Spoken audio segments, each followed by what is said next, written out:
안녕하십니까, 이진우입니다. 정부가 내년에 우리나라 경제정책을 어떻게 가져갈지 영화로 치면 일종의 예고편을 발표했습니다. 해마다 이맘때면 의례적으로 하던 일이기도 하고 대체로는 모든 분야에서 잘해보겠다 이런 내용들입니다만 그래도 그중에 몇 가지는 알아두고 넘어가면 좋을 만한 포인트들도 있어서 오늘은 이 얘기 좀 먼저 짚어보겠습니다. 안 찾아가거나 혹은 몰라서 못 찾아간 연금이 6천억 원이 넘습니다. 안 찾아가는 건 그러려니 하겠는데 몰라서 못 찾아가는 건 어떤 이유 때문인지, 혹시나도 몰라서 못 찾은 연금이 있다면 어떻게 찾을 수 있는지까지 풀어드리겠습니다. 인삼은 6년근을 최고로 쳐주는데요. 이렇게 인삼의 연수를 표시하는 연근제를 폐지하자는 목소리도 나오고 있습니다. 어떤 배경인지 이 내용도 자세하게 들어보죠. 12월 21일 화요일 손에 잡히는 경제, 광고 잠깐 듣고 시작하겠습니다. 네, 경제 뉴스들 말끔하게 정리해드리는 시간, 오늘도 김현우 행복자산관리연구소장 그리고 손에 잡히는 경제 박세훈 작가 늘 있던 분들 계시고요. 오늘도 고란 경제 전문 기자와 함께합니다. 어서 오십시오. 네, 안녕하세요. 자, 고란 기자님이 준비한 소식부터 먼저 좀 들어보죠. 정부가 어제 내년 경제정책을 발표했는데 이게 자료 보니까 200페이지가 넘더군요.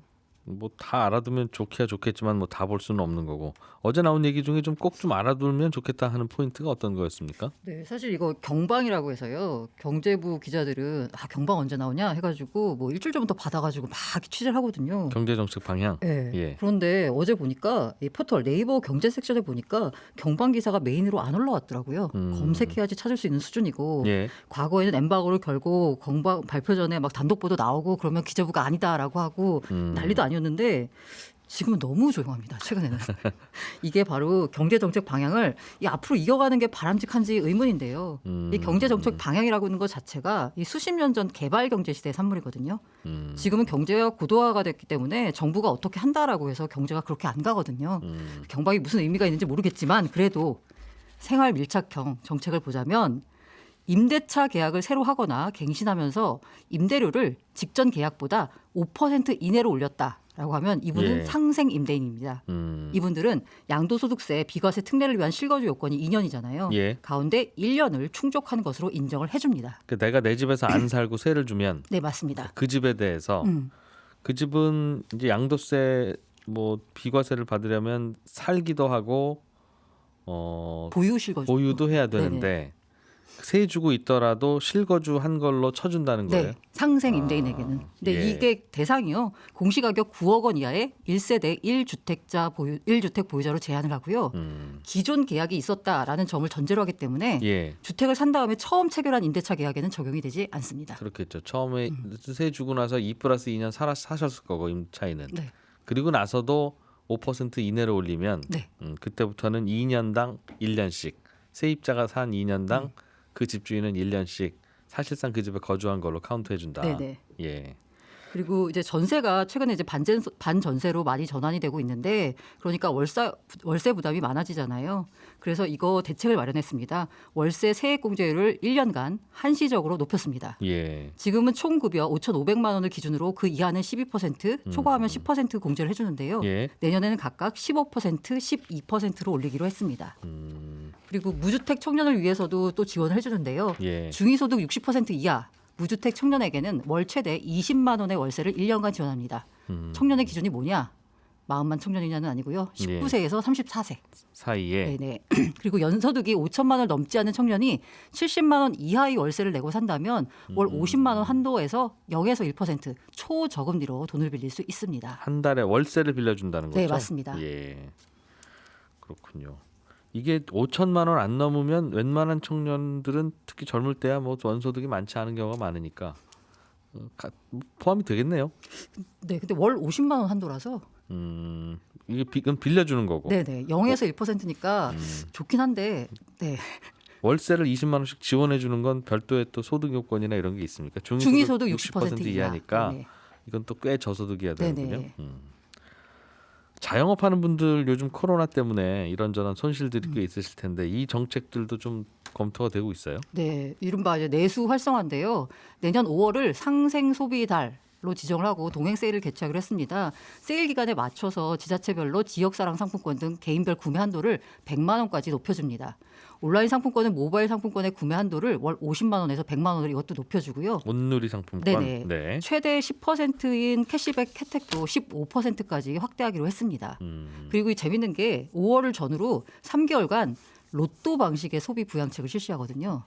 이게 뭐냐면 소상공인이 운영하는 매장에서 네. 일정 금액 이상을 결제합니다. 네. 그러면 번호가 하나 나와요. 음흠. 그럼 추첨을 통해서 당첨금을 지급해 줍니다. 영수증에 적혀 있는 무슨 번호 뭐 이런 걸로. 네네. 금액은 얼마인지 아직 안 나왔는데요. 아무튼 이 로또 방식이 있다라고 하고요. 그리고 이제 올해보다 내년에 5% 이상을 더 쓰면 10%를 추가로 소득공제해 줍니다. 자동차 구매할 때 100만 원 한도의 개별 소비세 인하도 내년 6월까지 연장했고요. 예. 5,000달러로 제한됐던 국내 면세점 구매 한도는 폐지가 됐습니다. 다만 그 면세 한도는 600달러로 유지를 했습니다. 네. 자동차 개별 소비세는 내년 6월까지로 연장됐군요. 네, 앞으로도 계속 연장될 것 같은. 네. 또 어떤 내용이 있었습니까? 네, 그리고 이제 이거는 조금 약간 안 좋은 소식이라고 볼 수 있는데요. 이 금융 쪽에서도 대책이 나왔는데 이른바 260조 원에 달하는 대출 만기 연장, 원리금 상환 유예 조치를 내년 3월 말에 중단하기로 했습니다. 이른바 이제 질서 있는 정상화에 나선다는 건데요. 예. 코로나 유행 초기인 작년 4월에 은행들과 협의해서 금융당국이 코로나 피해를 입은 중소기업과 자영업자들한테 대출 만기를 연장해 주거나 원리금 상환을 유예해 줬어요. 예. 이후에 6개월 단위로 3차례씩 연장이 됐습니다. 그래서 이거 규모를 다 보니까 다 합쳐서 한 261조 정도 됩니다. 근데 이걸 더 이상 연장해 주기에는 야 이거 법으로 더 키우는 거다. 더 큰 비폭탄이 되기 전에 이거 중단해야 된다라는 얘기가 나오고 있었습니다. 지금은 원금도 이자도 안 갚고 있는 거죠? 네, 맞습니다. 근데 이게 지금 또 오미크론 변이 때문에 또 힘든 상황이잖아요. 예. 그래서 이걸 두고 이제 3월 대선을 전후해서 이게 대출 만기 연장이나 원리금 상환 유예를 하는 걸 두고 비 올 때 우산 뺏는 거냐라는 지적이 나오고 있어서요. 3월 말이면 대선 이후네요. 네, 그렇죠. 네. 예. 그래서 말이 나오고 있는데 이게 대해서 정부는 중소기업 전용 2조 원어치 대출 프로그램을 마련하겠다라고 하면서 연착륙 방안을 내놨습니다. 예. 이런저런 내용들이 많이 들어있네요. 어떤 게 또 좀 눈에 띄었어요? 제가 지금까지 말씀드린 게 굉장히 자잘한 내용들이잖아요. 그러니까 아니 무슨 경제정책 방향인데 이렇게 자잘한 걸 얘기하냐라고 하는데 딱 그런 거죠. 뭐. 생활 뾰족한 밀착형, 게 있겠습니까? 생활 예. 밀착형으로 말씀드렸고요. 이렇게 금액이 큰 걸 보자면 한국판 뉴딜 2.0, 디지털, 그린, 휴먼 이거 구체적 성과를 위해서요. 내년에 33조 1,000억 원을 투입하기로 했습니다. 그리고 내년에도 추가 정책 수요를 반영해서요. 4조 원의 정책형 뉴딜 펀드를 신규로 조성하기로 했고요. 내년 3월에 범부처 성과 보고대회를 열어서 한국판 뉴딜 성과 점검하고 향후 발전 방향 논의할 계획입니다. 금액은 큰데 뭔지 피부에는 아까 말씀해 주신 게 더 와닿는데요. 그리고 33조가 어디로 갈까? 이래서 그리고 국내 빅3가 있는데 하고. 미래차, 시스템 반도체, 바이오헬스 요거 산업이 시장을 선점할 수 있도록 전년 대비 43% 증가한 6조 3천억 원 규모의 재정을 집중 투자하기로 했습니다. 예. 그리고 인구 절벽 해소 방안을 위해서 이제 내년에 인구 태스크포스를 출범시켜서요.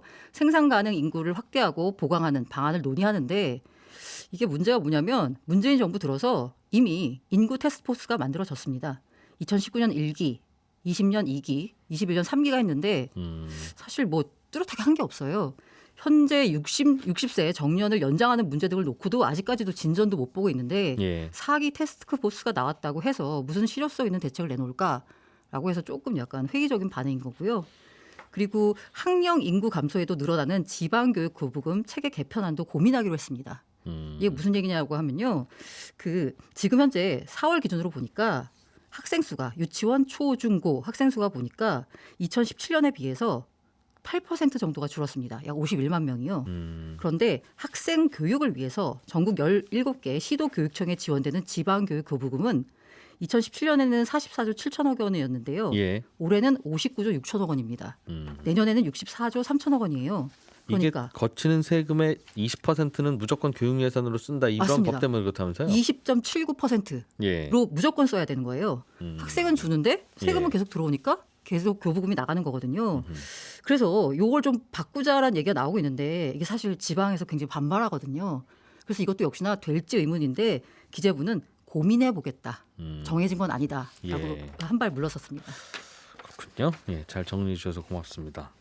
박 작가님, 네. 연금저축 만기일이 지났는데 네. 이거 안 찾아갔거나 회사가 망한 후에 퇴직연금을 안 찾아간 경우, 네. 연금저축이라고 하는 건 퇴직금과는 무관한 거고, 네. 퇴직연금은 이른바 퇴직금인데 네. 둘 다 안 찾아가는 경우들이 많다는 꽤 거예요. 많습니다. 합쳐서 한 6,300억 정도 되는데 예. 연금저축 경우는 언제 가입했느냐에 따라 의무 가입 기간이 조금 다르거든요. 예. 2000년 이전이면 10년, 그 후에 가입했으면 의무 가입 기간이 5년. 그리고 본인 나이가 55세 지나면 찾을 수 있는데 예. 연금 개시일 지나고도 안 찾아간 연금이 대략 한 6천억. 그리고 회사가 폐업을 하더라도 그동안 회사가 부었던 퇴직연금을 근로자가 신청을 하면 찾을 수가 있는데 요거 안 찾아간 게 대략 한 300억. 그래서 6,300억 정도 지금 쌓여 있습니다, 은행에. 근데 연금은 의무 가입 기간 동안 붓고 나서 당장 쓸 일 없으면 그냥 뭐 넣어두기도 하고 그럴 수도 있을 것 같은데. 그렇습니다. 예. 이게 어제 제가 궁금했던 건 뭐냐면 예. 이거 그냥 안 찾아간다고 찾아가세요 하지 말고 그냥 계좌로 넣어주면 안 되나?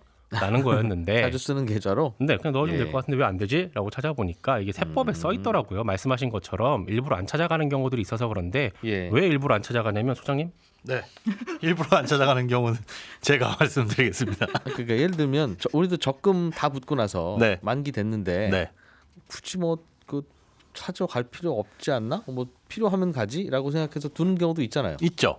적금이나 예금은 근데 이제 이자가 줄어드는데 예. 이건 또 이자가 줄어들지도 않습니다. 그러니까 일부러 안 찾아가는 거는 두 가지가 추측되는데요. 첫 예. 번째는 과거 고금리 상품으로 판매된 것들. 이거 같은 경우는 지금 빼봐야 굳이 어딘가에 굴릴 필요도 없고 또 과거 고금리는 아니더라도 이게 2000년 6월까지 판매된 이 개인연금 상품은 비과세거든요. 예. 그러니까 계속 이자가 불어나는데 빼가지고 괜히 똑같은 이율의 예금에 넣어놓느니 같은 이자라고 하더라도 비과세 혜택을 계속 받자.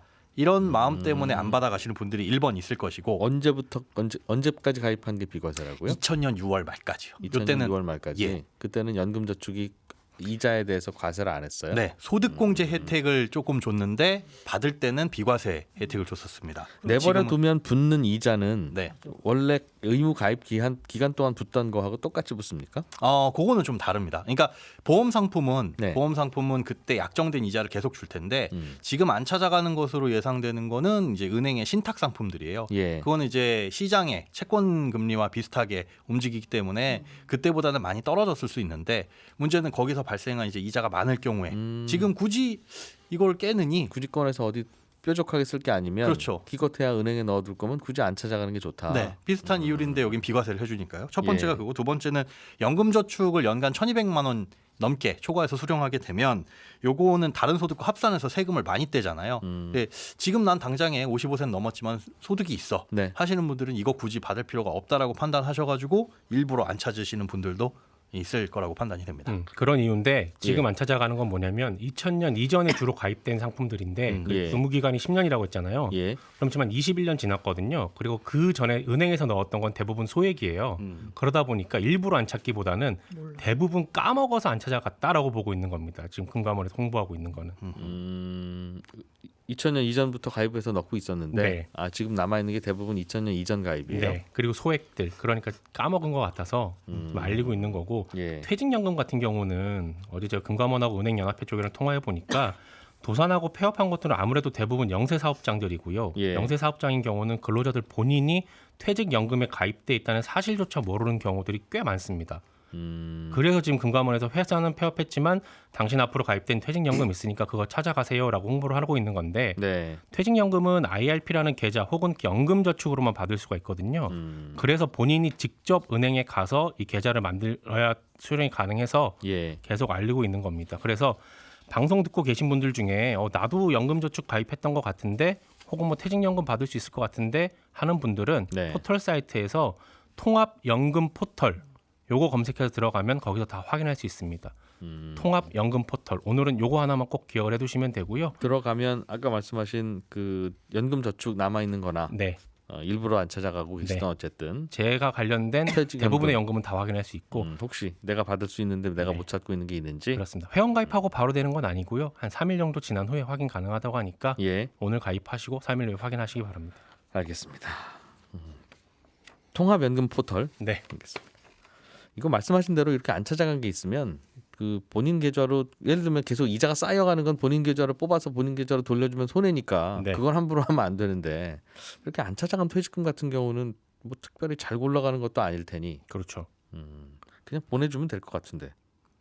그러니까 IRP 만들어서 받아야 된다는 건 그거는 뭐 이유는 있겠는데 네. 이렇게 안 찾아가시는 건 저희가 방송에서 이러는 것보다는 알겠습니다. 아무튼 통합연금 포털.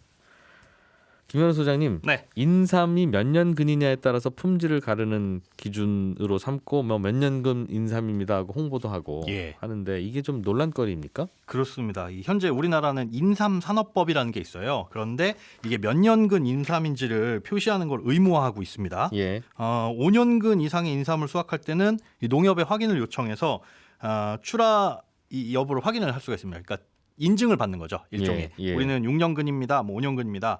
그런데 이 더 오래되면 그럼 좋은 거 아니냐. 산삼처럼. 희한하게도 인삼은 6년을 넘어가게 되면 뿌리가 썩거나 아니면 뻣뻣해지기 때문에 예. 상품성이 좀 떨어집니다. 그래서 6년근 인삼을 지금 현재 최상급 제품으로 치고 있는 거고, 그런데 이 연근제, 그러니까 몇 년근이냐를 따지는 것 자체를 폐지하자는 주장이 꽤 오래전부터 간간히 이어져 왔었습니다. 이 폐지하자는 이유는 뭡니까? 주된 이유를 보면요. 일단 4년근이나 6년근이나 사포닌에 별 차이가 없다. 차이가 있다는 근거도 없고, 그래서 재배하기도 어려운 6년근의 가치를 굳이 더 두는 건 의미가 없으니까 차라리 이걸 폐지하자. 그러면 6년까지 어렵게 갈 필요 없고 일찍 수확해가지고 출하할 수 있으니까 농가에 더 안정되지 않겠느냐. 이게 주장의 근거입니다. 예. 그런데 좀 더 들여다보면요. 인삼은 이제 4년근 재배 농가하고 6년근 재배 농가가 나뉩니다. 네. 그러니까 이런 연근제 폐지를 주로 주장하는 농가는 4년근 재배 농가와 관련된 곳들이에요. 그러니까 6년근 뭐 특별히 좋지도 않은데 그렇다는 네네. 거죠? 예. 네, 그런 건데 6년근 인삼은 대부분 인삼공사하고 계약 재배를 맺습니다. 그렇기 때문에 농가 소득이 비교적 안정적인데 예. 지난 10월에 제가 이제 인삼 가격이 작년 대비해서 40% 정도 떨어졌다라는 뉴스를 전해드렸었어요. 그랬었죠? 예, 그런데 그건 이제 4년근 원료삼에 대한 얘기고 이 6년근과 관련된 거는 계약 재배를 맺고 안정적으로 판매를 하고 있기 때문에 네. 여기에는 별 타격을 입지는 않았었습니다. 6년을 기르는 6년근은 특별하게 큰 문제도 없고 시장에서 이미지도 좋고 하니까 잘 돌아가고 있는데 네, 4년근 인삼이 수요가 줄어들고 해서 가격이 내려가니까 맞습니다. 공급도 늘고요. 그거는 그럼 6년근하고 뭔가 차별받지 않으면 좋겠다라는 뜻입니까, 이분들은? 맞습니다. 차별을 두지 말고 예. 다 섞어서 판매를 하자라는 그래서 주장. 몇 년근 이런 거 표현을 못하게 하자. 네네. 굳이 그런 것 때문에 연근을 속이는 경우도 있으니까 오히려 소비자들한테는 더 안 좋다. 그리고 뭐 사포닌 성분이 크게 차이가 있다는 근거도 없다라는 게 이분들의 주장입니다. 4년근을 조금 더 키워서 6년근 만들어서 파는 게 어려운가 보죠. 그러면 6년근이라고 표시할 수도 있으실 텐데. 그러게요. 비용이 크게 더 들어가거나 어려운 부분이 있는데 이게 뭐냐 하면 인삼은 그 4년근하고 6년근하고 재배지하고 재배 방식이 아예 다릅니다. 그러니까 인삼은 이게 씨앗을 심어가지고 파종을 한 다음에 싹이 나잖아요. 예. 이걸 계속 키우면 그냥 4년근이 되는 거고 여기에서 더 키울 수가 없습니다. 중간에 썩어버리거든요. 그러니까 6년근 인삼을 만들려면 씨를 심고 1년 정도 키운 다음에 그걸 빼가지고 다른 밭에서 이식을 해야 돼요. 이걸 이제 이식삼이라고 부르는데 이 과정을 거쳐야지 5년근 이상 자라고 잔뿌리가 많아지게 됩니다. 근데 좀 어렵군요. 네, 어렵습니다. 문제는 이렇게 하게 되면 뭐 과정도 번거롭고 돈도 많이 들지만 출하량도 줄어들기도 하고 이렇게 한번 6년근 인삼을 수확하게 되면 그 밭은 20년 동안 못 쓴다고 합니다. 그래요? 예. 그래서 쓰고 나면 인삼의 재배지가 점점 위도가 올라가고 있습니다. 경기나 강원도 쪽으로. 그 땅에 있는 양분을 다 빨아먹어서 그런가 봐요. 네, 쉽게 얘기해서는 그렇게 하는데 그 토지를 다시 개선하기 위해서는 20년 이상 걸린다고 해서 요 재배지가 점차 줄어들고 있거든요. 그런 부분들 때문에 6년근의 재배가 좀 어렵다 이런 거고 반면에 이제 4년근 같은 경우에는 농사짓던 곳에도 뿌려도 4년 정도는 키워낼 수 있어서 재배가 상대적으로 좀 수월한 상황입니다. 4년근은 4년만 키우는 건 다른 땅에서도 되고 네. 6년 키우는 건 땅이 좋아야만 땅이 되고. 좋아야 되는데 심지어 그 6년 키우기 전에 한 2년 정도는 그 땅 관리를 또 해야 되고 심고 나면 20년 동안 못 쓰고 이런 그것만 어려움이 들어보면 6년근이 좋긴 좋은가 보다는 생각을 제가 잘 모르니까 아무런 근거도 없지만 키우긴 어려운데 그러네요. 예, 오히려. 근데 뭐 4년근 재배 농가의 입장에서는 이게 큰 차이가 있느냐라고 맞습니다. 좀 궁금해 하시는 거죠. 그런 논란이 있군요. 예. 네, 저는 11시 5분부터 이어지는 손에 잡히는 문제 플러스에서 다시 한번 찾아뵙겠습니다. 오늘은 고란 기자님 마지막 방송이었는데 그동안 고생 많이 해주셔서 고맙습니다. 감사합니다. 예. 자, 손에 잡힌 경제는 11시 5분에 뵙겠습니다.